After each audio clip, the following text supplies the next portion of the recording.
Hello everyone, it's Steven here today, or SuperBruce91, and if any of you guys notice a weird change in my voice, please do excuse that. I'm a little bit sick. I have a bit of a sore throat and headache, so I had to stay home from school today.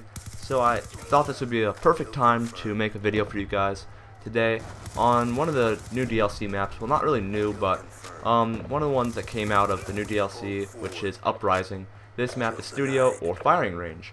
Now, this map really hasn't changed too much from the original Firing Range at all, just a new name and a new decor to it. And this map is definitely one of my favorite maps for high-scoring gameplays, because this map, you know the spawns already, and I know how the map works because I've already been playing this ever since Black Ops 1. So this map is really just a run and gun type of map. You want to mainly play Kill Confirmed for this game mode for high-scoring gameplays. Domination is also another one that people like to use for high-scoring gameplays, but personally I think that Kill Confirmed is your best shot, simply because each kill that you get counts as, I do believe, 50 points, but confirming that kill gives you 100, so it gives you 150 points.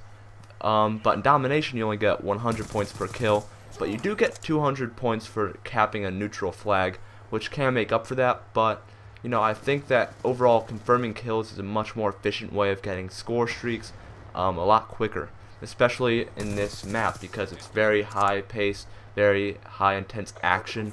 So really all you have to do for this map is on Kill Confirmed is get your orbital VSAT and just pretty much track where the enemy is, and then all you really have to do once you get your K9 and your swarm, which I only get one swarm this gameplay because I was a bit impatient.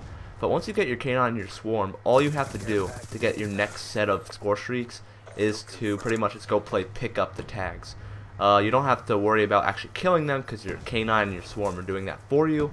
So all you have to do is just run around and confirm those little yellow tags. This is the example right here. I couldn't really run away from these guys. I probably could have, but you know, I don't know, something about it, I just didn't want to run away. So I only got the K9 unit right there. So my class setup, I stopped using Ghost for a little while on this setup. Instead, I pretty much decided to start using Heartline. That's a really big one to get the high score streaks, because Heartline reduces all your score streak requirement points by 20%. So I'll be getting a swarm at around 1600 to 1700 score streak as opposed to 1900. So getting an orbital VSAT only takes like maybe 1000 or like 1100, which is actually really low when you think about it. So using Heartline for the not so great players is definitely something that I highly recommend. I was mainly using Heartline this gameplay just because I felt like maybe since I haven't really played this map too much in this game, that I would need a little bit of a boost of less score streak requirement for getting swarms.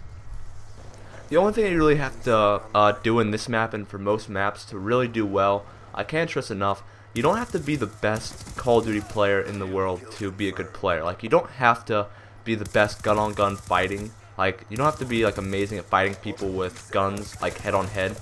The number one key to doing well in Black Ops 2 is really, you just have to outmaneuver your enemies and just tactically outmaneuver them.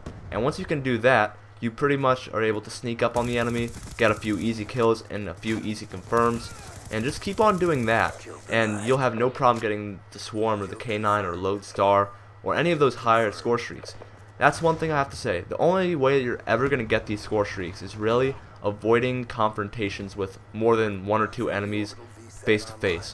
The more that you fight enemies head on head, you're definitely going to be losing a lot more gunfights. And as you can see in this gameplay, usually I have a better vantage point on my enemies from head-on-head confrontations, or I just all around and killing them from behind. And that's what I highly recommend that you try doing. Right there, I just got lucky that they both didn't get me right there. But a lot of people like spawning that little back house right in front of me right now. So you have to be very cautious of that, especially when your VSAT's up, because people have been known to literally spawn like 1 feet in front of you, and especially in this map I've noticed. I'll like walk around a corner and I'll see a guy spawn right there. So being too far into their spawn, you have to be careful because they will spawn right behind you. Also, another good point for this map in particular, you want to try staying out of the middle portion of the map, because that really is a lot of people trying to go in it. So just sticking to the edges of the map is really a key in this map, because all you have to do is just run around the outer edge and just come back up the middle and just flank them from behind. That's all you have to do in this map. It's not too complicated. Just stay out of the middle portion, because there's so many lines of sights for snipers, and like in that little barn house over there. That's like really the only way that you're gonna die a lot, is just being in the middle of that map. I did it a few times this game, but that was mainly when I had my V set up. That's the only time when I can really condone just completely rushing the enemy through the middle of the map. Right now I have my V set up, so I pretty much can do whatever I want. When you start getting closer to your VSAT, I just recommend just trying to wait it out. Don't try rushing yourself. Just wait for a kill to come your way and a confirm, and you have that VSAT, and then your chances of succeeding later on are increased by tenfold. So you really just have to wait for that VSAT to get up in the air.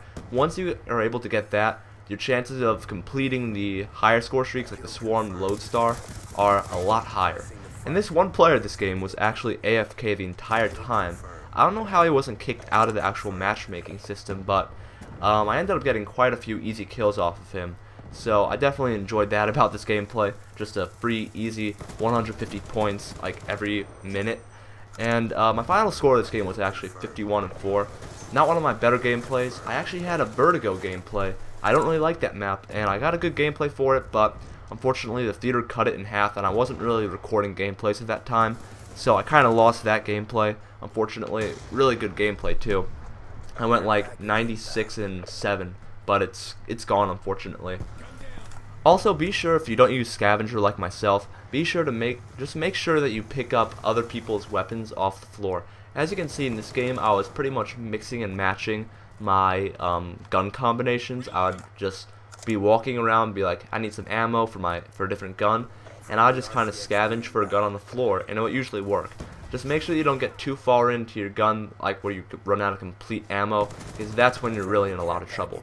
So this is coming to the end of the gameplay. If you did enjoy, please leave a like, a comment, and a subscribe. I thank you all for watching. Please subscribe if you're new to me. See you guys later. Thank you for watching. Bye. Big win, job done.